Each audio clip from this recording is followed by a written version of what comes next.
মিরপুরে test career শেষ করা হয়নি সাকিবের, তবে দেশের বাইরে রঙিন পোশাকে দেখা যেতে পারে সাকিবকে। ক্রীড়া উপদেষ্টা বিষয়টি বিসিবির উপর ছেড়ে দিয়েছেন। সবার জন্য খেলাধুলার সুযোগ বৃদ্ধিতে ঢাকার মাঠ উদ্ধারের উদ্যোগের কথাও জানিয়েছেন তিনি।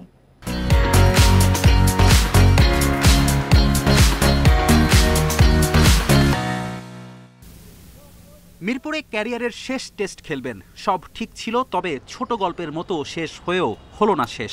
দেশে আসতে পারেননি সাকিব, যিনি এখন টি10-এর জন্য প্রস্তুতি শুরু করেছেন দুবাইয়ে। উইন্ডিজের বিপক্ষে রঙিন পোশাকে খেলবেন কিনা সে প্রশ্ন আছে আলোচনার টেবিলে। আছে চ্যাম্পিয়ন্স ট্রফি ইস্যুও। বিষয়টি এখন পুরোপুরি বিসিবির সিদ্ধান্ত, জানিয়েছেন ক্রীড়া উপদেষ্টা। ক্রিকেট বোর্ড একটা অটোনমাস বডি, আমি আমার পরামর্শ দিতে পারি এবং আমি যখন সর্বশেষ খেলা নিয়ে মিরপুরে একটা পরিস্থিতি তৈরি হলো তখন আমি আমার সেই পরামর্শ দিয়েছি, আপনারা জানেন, এবং ক্রিকেট বোর্ড সেই অনুযায়ী ব্যবস্থা নিয়েছে। সামনের দিকে ক্রিকেট বোর্ড অটোনমাসলি এই সিদ্ধান্তগুলো নিবে অবশ্যই। সেক্ষেত্রে আমার যে কোনো পরামর্শ যদি ওই সময়ের প্রেক্ষিতে দেওয়ার মতো থাকে আমি তাদেরকে সেটা। রাজধানীর বেশিরভাগ খেলার মাঠ দখলে চলে গিয়েছিল বিগত সরকারের আমলে। সবার জন্য মাঠ উন্মুক্ত করতে কাজ শুরু করেছে যুব ও ক্রীড়া মন্ত্রণালয়।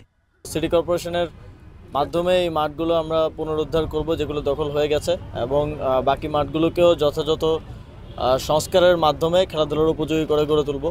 আর শুধু স্টেডিয়াম না, স্টেডিয়ামে তো একদম অ্যাডভান্স লেভেলের খেলাধুলাটা হয়, কিন্তু আমাদের খেলোয়াড়রা তো উঠে আছে এই ছোট ছোট মাঠ থেকেই।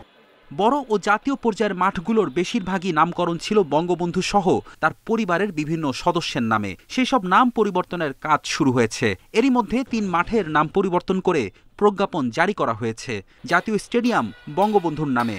এই স্টেডিয়ামের ভাগ্যে কি থাকছে?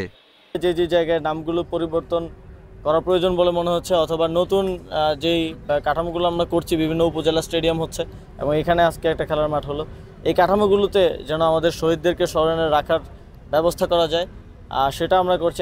দেশের খেলাধুলার উন্নয়নে ফেডারেশনগুলোর সাথে আলোচনা করে নানা সিদ্ধান্ত বাস্তবায়নে সরাসরি কাজ করেছে ক্রীড়া উপদেষ্টা।